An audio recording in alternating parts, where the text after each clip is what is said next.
Здравствуйте, дорогие друзья и коллеги. Мы продолжаем наш цикл, который решили условно назвать «Клио по пятницам».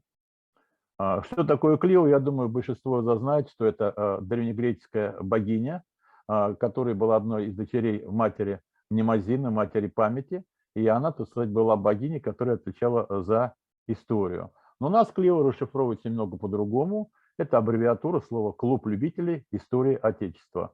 И вот после сегодняшнего нашего вебинара, буквально через час, будет большое, так сказать, собрание, заключительное собрание, могу сказать сразу, 24-е собрание нашего клуба, которое пройдет на базе библиотеки номер 93 имени Александра Александровича Блока, Восточного административного округа города Москвы, где, в принципе, тема, о которой мы сегодня будем говорить, будет более расширена. Нам дано администрации библиотеки целых 3 часа для этим занятием. Ну а сегодня в течение часа, я в конце надеюсь очень на ваши вопросы, потому что тема немного необычная, одновременно всем известная и одновременно очень мало исследования. Вначале я могу сказать следующее, что в сегодняшнем вебинаре я, наверное, больше выступлю как такой транслятор, потому что до меня теме, посвященной освобождению истории какая-то еврейского гетто в городе какая-то Калуге, было уже большое достаточно количество публикаций. Одной из первых публикаций была сделана в Калужской энциклопедии.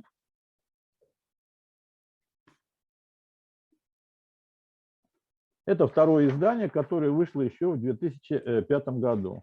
Затем большая статья, посвященная истории Калужского гетто, была опубликована кандидатом исторических наук, профессором РГГУ Ильей Александровичем Альтманом в энциклопедии «Холокост на территории СССР». Было также, по-моему, 2 или даже 3 издания этой энциклопедии. И о том, что в ней говорится, я, в общем-то, вам рекомендую с ней ознакомиться, потому что большинство статей, в том числе и статья, написанная для все знающей Википедии, как говорится, оно тоже принадлежит перу Ильи Александровича Альтмана. Первое о том, что на территории Калуги, на территории нашей Калужской области заговорила об истории этого гетто, о том, как важно знать этот маленький момент истории Великой Отечественной войны, а если быть точнее, истории битвы за Москву 41-42 года, это была кандидат исторических наук Майя Александровна Добычина, которая еще в 2012 году, как учебное это пособие, 165 страниц, так сказать, текста с фотографиями, опубликовала книгу, которая носила такое же название. «Еврейское гетто», это в Калуге, ноябрь-декабрь 1941 года.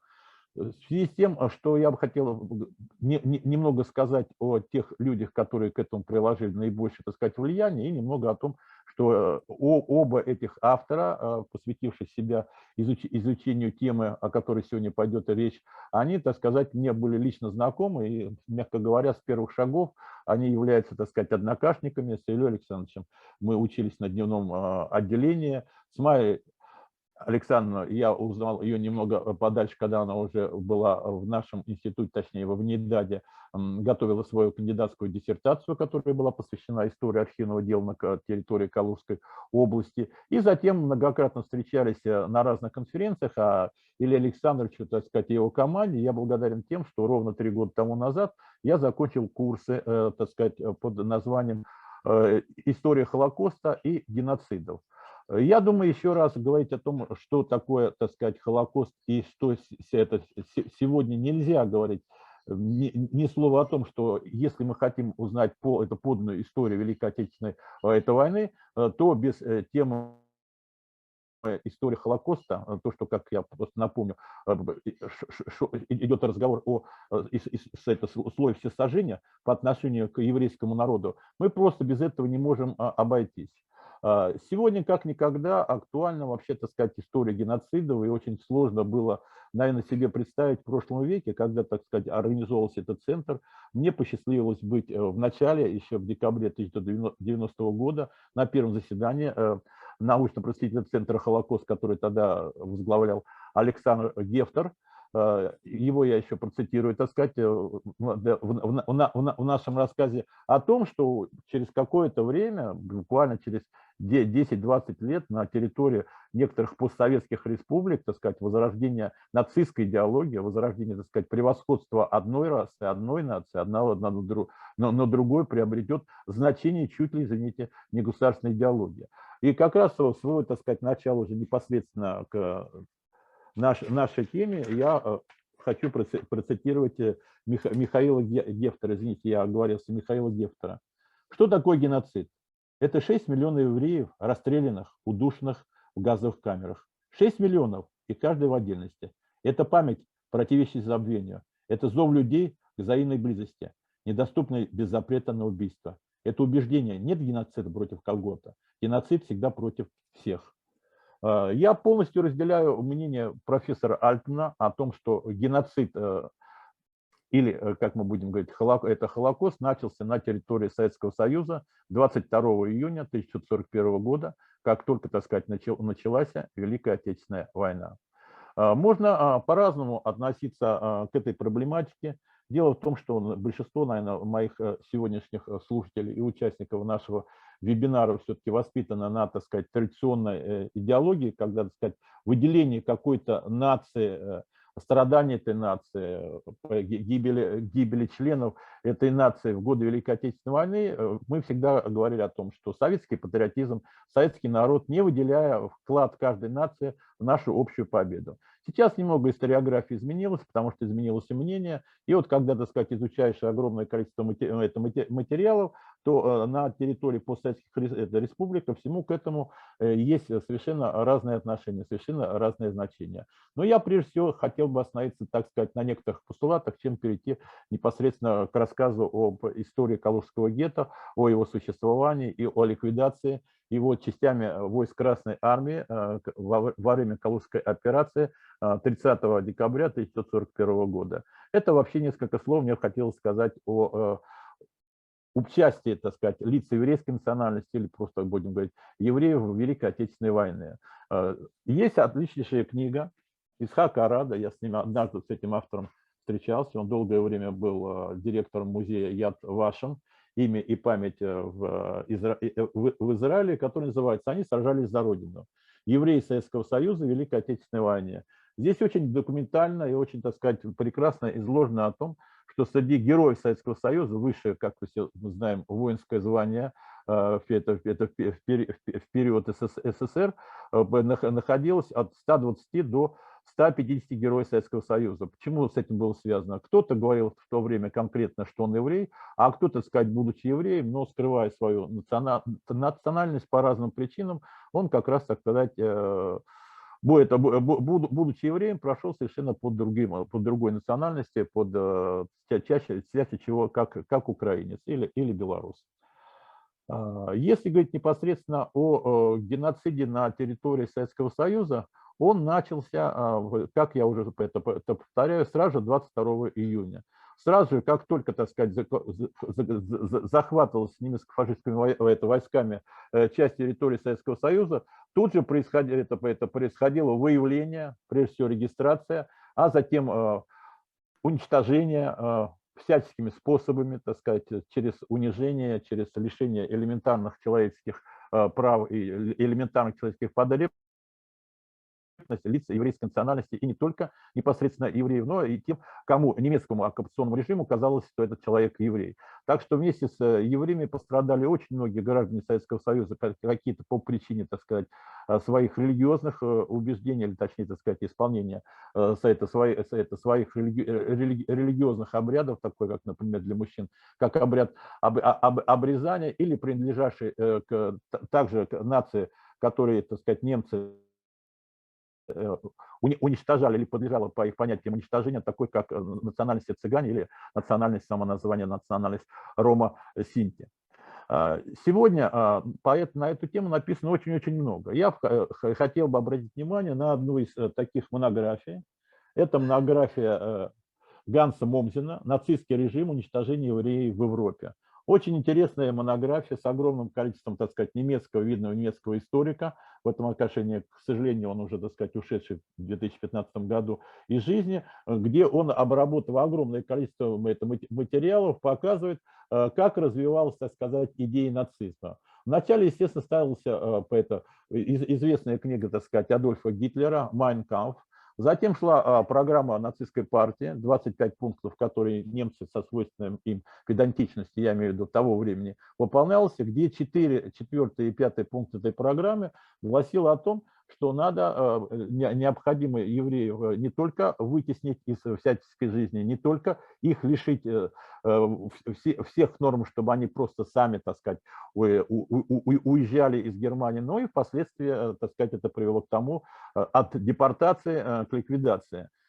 Я бы хотел также отметить следующий факт, это сказать, подчеркнутый из этой книги, что в следующем году, 20 января, будет 80 лет так называемой Ванзейской конференции, на которых, так сказать, силами Гиммлера, таких адептов фашистского режима, как Гиммлер и Гейдрих, было решено окончательно еврейский вопрос, подведя к тому, что еврейская нация как таковая должна быть уничтожена. Для чего я все это говорю? Для того, чтобы, в общем-то, в маленьком кусочке существования гетто в городе Калуге, оно было не очень долгим, потому что Калуга была оккупирована 13 октября 1941 года.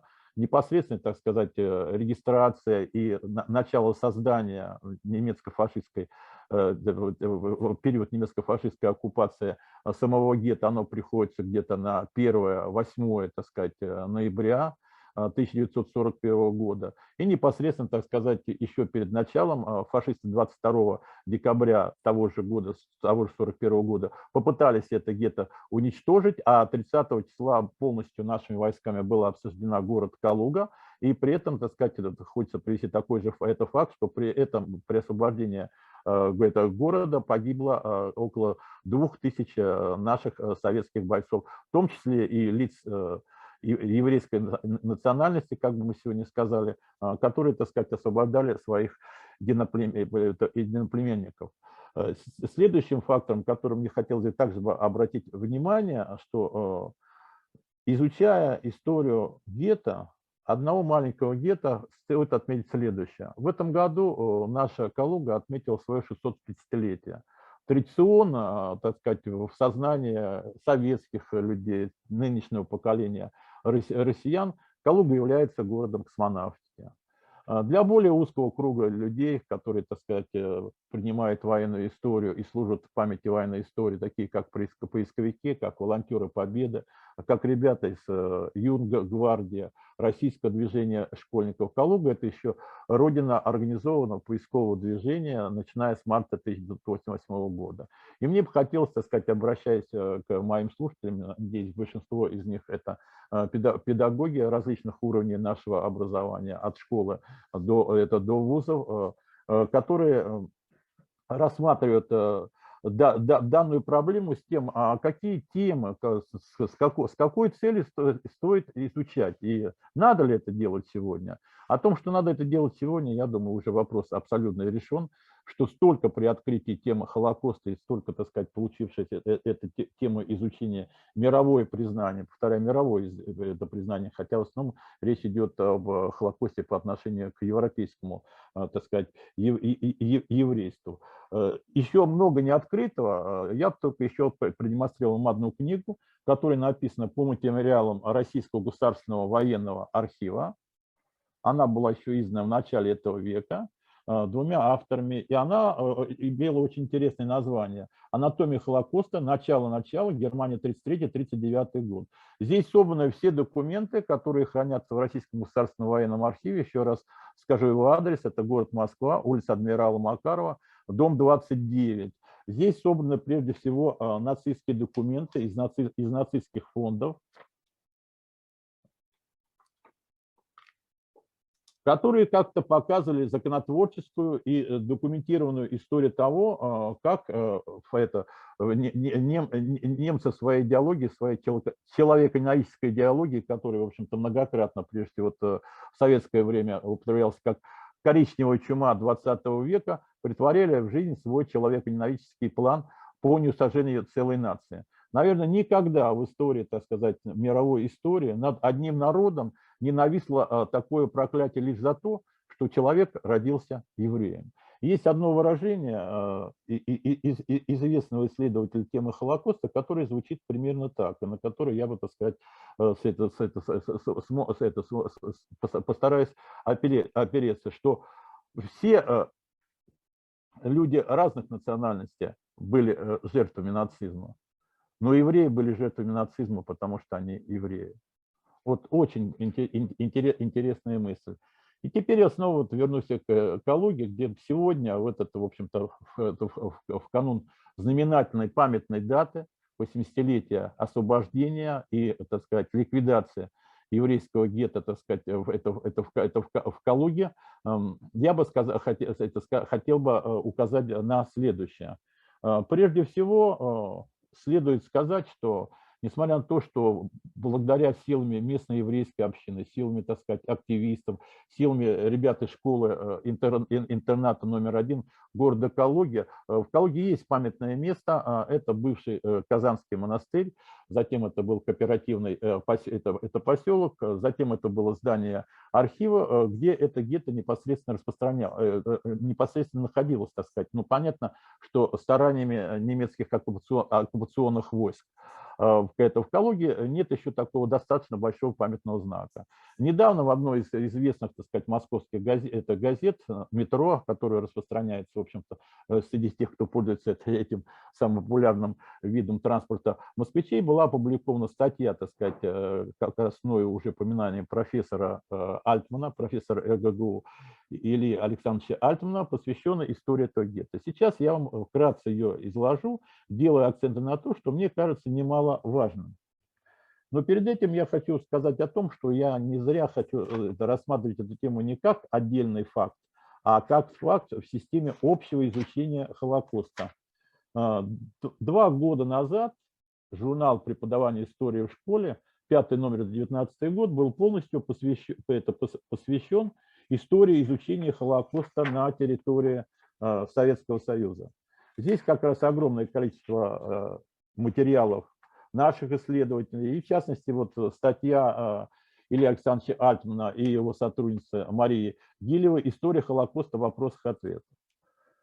Я повторяю, не хочу, так сказать, ее излагать, я хочу, чтобы вы с этим ознакомились. Я неоднократно бывал на конференциях, которые устраивал Илья Александрович и в Центральном музее Победы, и в Российском государственном университете, и я обратил внимание, что современное, так сказать, поколение педагогов, поколение историков, поколение студентов, которые для своей научной работы избирают тему исследования Холокоста, очень мало обращается к документальным материалам. Могу сказать следующее, что огромный материал, несмотря вот на книгу, которую я вам уже продемонстрировал, «Анатомия Холокоста. Начало-начал», огромный материал, хранящийся в фондах Российского государственного военного архива, он абсолютно не исследован. Здесь есть несколько барьеров, это понятное дело, это прежде всего надо знать немецкое дело производства, непосредственно надо знать, так сказать, немецкий язык того периода, и непосредственно надо, так сказать, знать предысторию этого вопроса. То есть, приходя в архивы, не просто ждать, что ты как ловишь какую-то золотую рыбку, которая даст тебе ключ к решению вопроса, а именно знать, что ты ищешь, в чем, так сказать, есть определенная форма, чем ее заполнить тем, что ты можешь найти в этой, в общем-то, многогранной теме.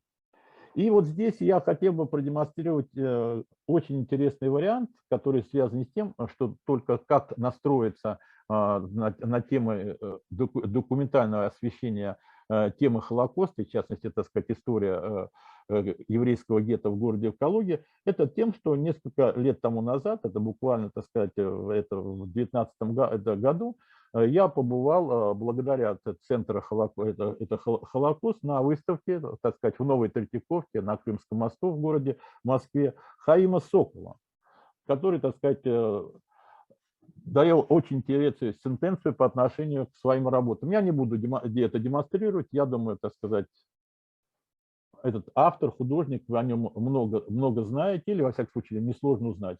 Вот он как назвал свою тему, посвященную Холокосту. В некотором смысле я становлюсь ими, а они становятся мною. И он заложил ту мысль, о которой я уже, так сказать, это непосредственно перейду к освещению за это заявленной темы, о том, что любая история к нам приходит чаще всего с рассказом интерпретации того, что мы читали, то, о чем чаще всего рассказывали в наших семьях, в еврейских семьях трагедия Холокоста, как вы понимаете, всегда была на первом месте, потому что многие, так сказать, из предков ныне живущих, они непосредственно приняли это участие, многие об этом слышали, а уже последующие поколения читали и просто самоидентифицировали себя. И тем более, как говорится, благодаря этой теме было в 1948 году создано государство под названием Израиль. Вот я демонстрирую книгу, это подарок во время одной из конференций в РГГУ, мне как раз эту книгу подарили. И вот здесь есть глава 11, которая называется «Израиль и тень Холокоста». Что, так сказать, есть государство, которое было в какой-то степени создано из-за того, что случилось это, в общем-то, не побоюсь этого слова, это всемирная трагедия, и где, так сказать, непосредственный пепел памяти жертв Холокоста звучит в сердцах каждого жителя этого государства. Ну, а теперь перейдем непосредственно к тому, чему и посвящена тема нашего исследования. Я беру Калужскую энциклопедию, и в частности очень перечитываю то, что здесь написано, потому что как очень емко и очень полезно вам это будет представлено. Итак, где-то в Калуге, страница 95. С 1 по 7 ноября 1941 года, после оккупации Калуги немецко-фашистскими войсками, Калужская городская управа, созданная оккупантами, провела перепись населения города. Население оккупированной Калуги составляло 51 764 человека, свыше 30 национальностей. Евреев было зарегистрировано 155 человек, 64 мужчины и 91 женщина. 8 ноября 1941 года приказом номер 8 Калужской городской управы о организации прав жидов на берегу Оки в кооперативном поселке, как я вот вам это уже говорил, это бывший Казанский монастырь, калужане знают его, наверное, хорошо. За Калугой было создано еврейское гетто. Из городских квартир туда выселили всех евреев, только 40 человек из них были трудоспособны.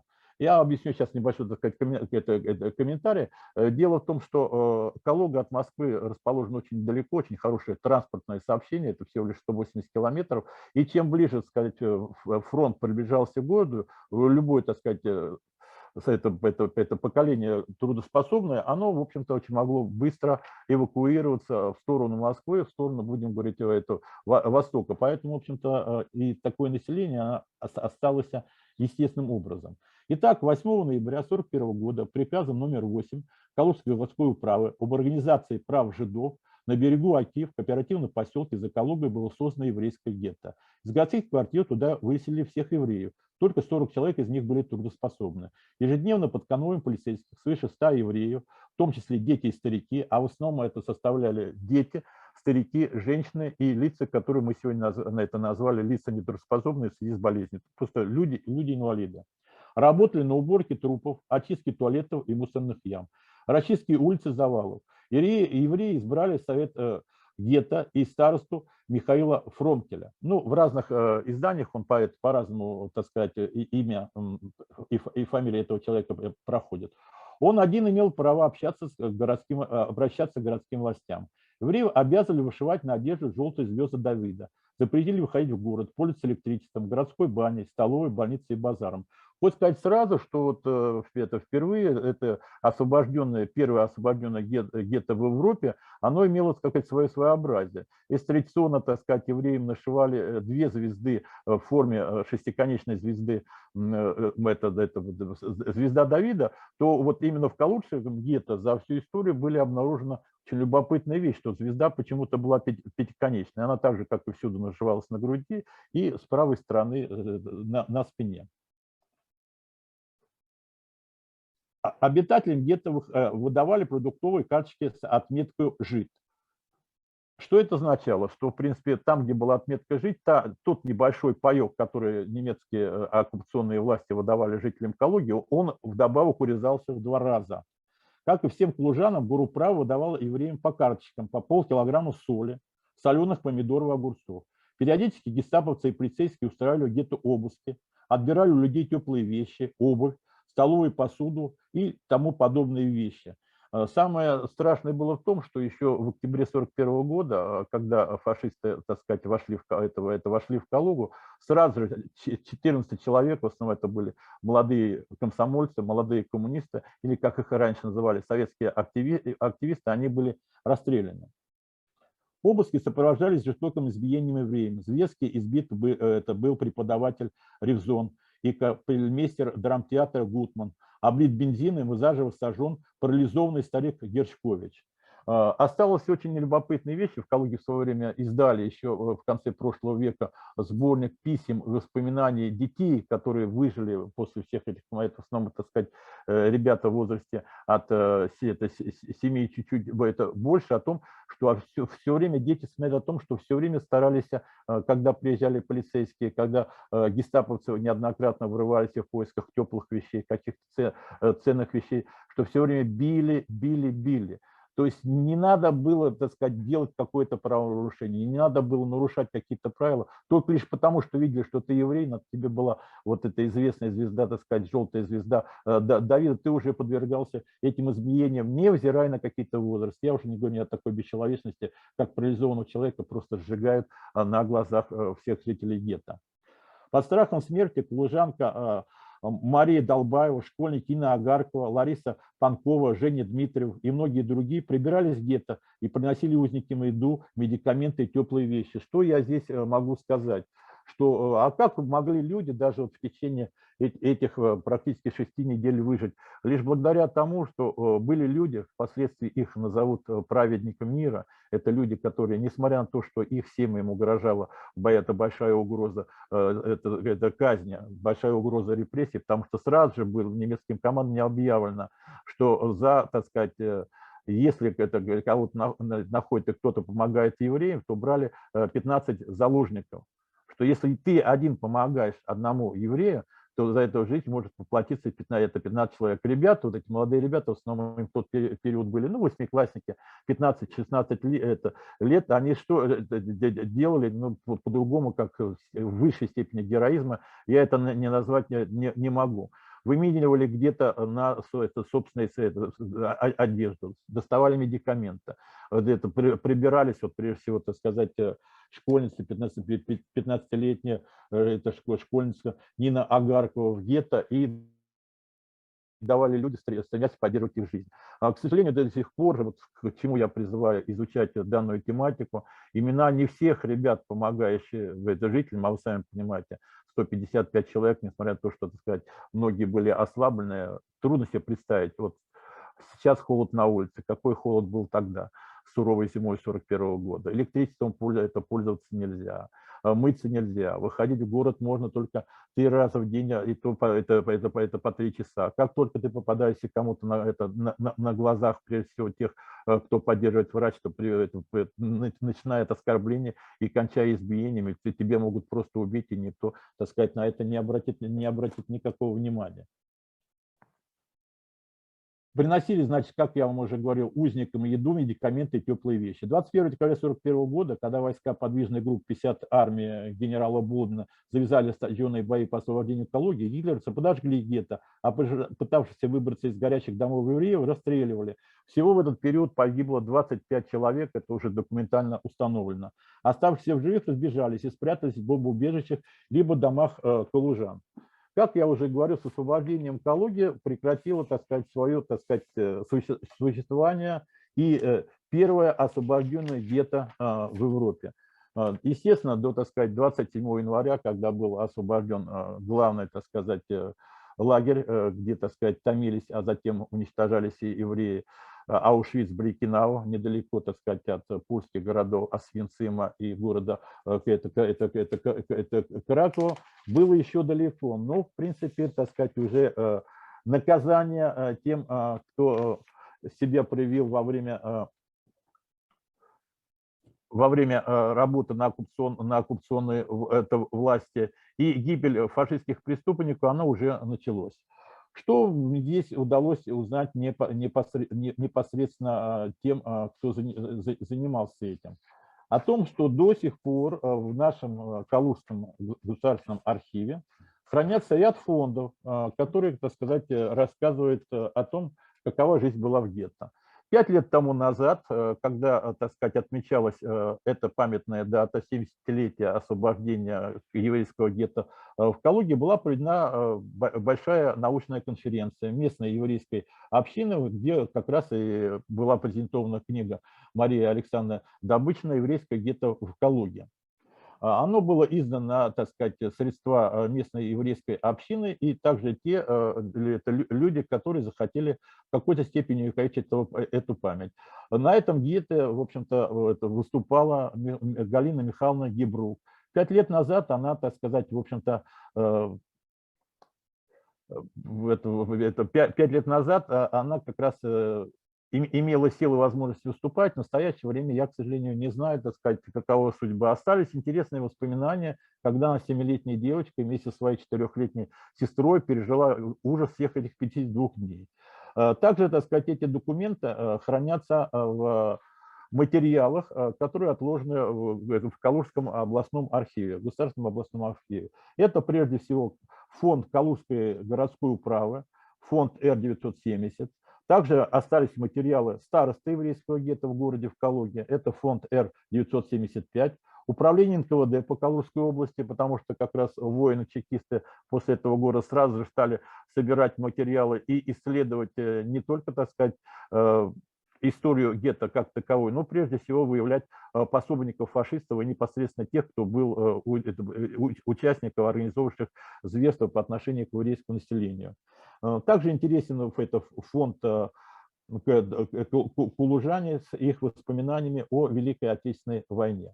Я повторяю, хотелось бы сегодня больше услышать разных вопросов, потому как наша тема, она немножко, может быть, как говорится, не оттеняет, а выпадает из темы по истории Московской битвы, которую мы уже повторяем 4-й год. Но я считаю, что, например, одним из того, когда мы перечисляем достижения битвы под Москвой, битвы за Москву 41-42 года, это как раз и была история вот нашего Калужского гетто, чтобы мы знали, что история Холокоста, она не закончена, что к ней следует постоянно и постоянно обращаться, и постоянно помнить о том.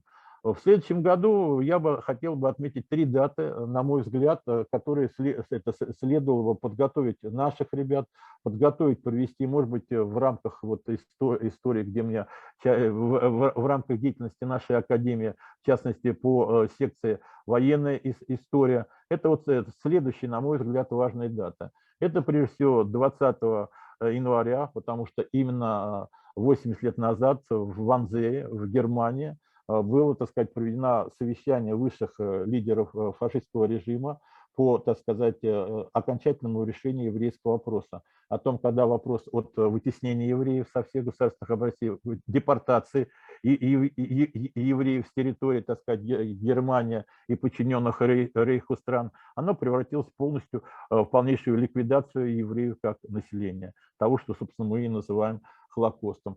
Следующая дата – это февраль следующего года, это 80-летие подвига героя, так сказать, Советского Союза Лазаря Попёрника, который, так сказать, на территории Сухинского района, на территории Хвостовичей, я думаю, для калужан эти места всем занято. Это подвиг лыжников из отдельной мотострелковой бригады особого назначения. Повторяю, что материалы отдельной мотострелковой бригады особого назначения, сокращенно Амсбон, они также хранятся в Российском государственном военном архиве. И в Москве есть небольшой, так сказать, такой сквер, парк, посвященный Лазарю Попёрнику. И следующая дата, она не совсем обычна. Эта дата будет 80 лет о проведении, так сказать, смертного приговора одному из организаторов, так сказать, одному из тех, кто пытался решить, так сказать,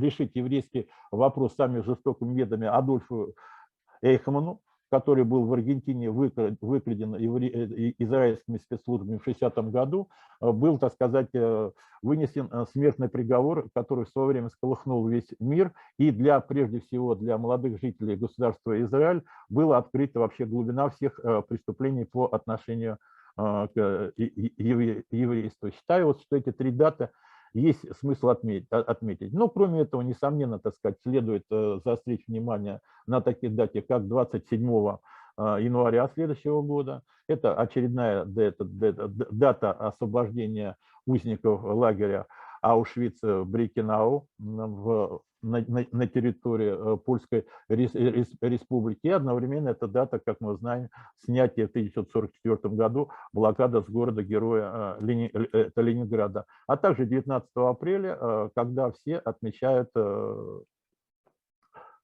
день, посвященный памяти антифашистов-героев, день тех, кто выжил после всех мучений, пришедшихся на них, и тех, которые сохранили прежде всего свое человеческое достоинство. Повторяю, я мог бы еще очень долго говорить по этой тематике. Мной в свое время была написана работа, она была защищена как я говорю, в Центре истории Холокоста и геноцидов. До сих пор я изучаю очень любопытную проблему, которая опять выходит на историю нашего края. В 1955 году, когда, так сказать, Георгий Константинович Жуков, о котором мы начали, так сказать, еще 1 декабря, начали цикл наших вебинаров по, так сказать, Клею по пятницам, получил пост министра обороны Советского Союза. В это время из далекого Уругвая к нему на пергаменте пришло очень любопытное письмо еврейской общины города Монтевидео, это столица республики Уругвай, в которых они благодарили Жукова за тот его личный вклад в победу над фашизмом, а также о том, что благодаря действиям Красной Армии, так сказать, еврейский народ был спасен. Этот материал нигде не опубликован, этот материал мало так известный, он хранится также в Российском государственном военном архиве в фонде 41107, это личный фонд Георгия Константиновича Жукова. И вот я думаю, в следующем году это все-таки будет опубликовано, обнародовано, а может быть кто-то, так сказать, из ваших ребят или из студентов Российского государственного гуманитарного университета займется этой тематикой. Я с большим удовольствием данными материалами просто с ребятами поделюсь. Но мне бы еще сегодня хотелось сказать, что сегодня я немножко буду более сокращенно говорить, чем обычно, не в течение часа, больше всего надеюсь на ваши вопросы, потому что еще целых 3 часа у нас будет идти программа, посвященная, так сказать, данной дате, которая будет отмечаться 30 декабря этого года, состоящей из таких вот следующих блоков. Это прежде всего будет идти рассказ, что такое Холокост и каково отношение, так сказать, современного поколения россиян к тем далеким, в то же время, так сказать, знаковым событиям, с которой выступит ведущий специалист Российского государственного военного архива Илья Юрьевич Кублановский. Затем будет мое небольшое резюме. Я надеюсь, вы мне в этом поможете своими вопросами, с которыми, естественно, буду выступать я. Затем мы покажем фрагменты фильмов «Собибор». Это английский фильм 1982 года, так сказать, издания Великобритании, и фрагменты известного нашего фильма Хабенского под таким же названием «Собибор», рассказывающим о первом восстании, которое возглавлял советский офицер, еврей по национальности Александр Печорский на территории также поэта Польши в районе города Собибора. Я думаю, что многие из вас уже смотрели эти фильмы. В заключение будет небольшая выставка. Я сейчас, к сожалению, не смогу, так сказать, демонстрировать то большое количество книг, которые у меня сейчас вот находятся здесь рядом, посвященные как истории Холокоста, также вот материалы, посвященные непосредственно, так сказать, истории еврейского гетто в городе Калуге. Ну и затем мы, конечно, наметим планы на следующий год. Они, в принципе, так сказать, уже готовы, они утверждены, которые, так сказать, в соответствующем, в рабочем, как говорится, порядке будет переслано Льву Юрьевичу. Мне бы единственное, что хотелось бы, пользуясь случаем, поздравить Льва Юрьевича с блестящим, по-моему, проведением сессии в Государственной Думы 20 числа, о котором уже, так сказать, на портале новости Малой Академии Наук сообщалось, и также завершением форума, который прошел 15-18 декабря уже, как я говорю, в нашем парк-отеле Яхонте Таруса.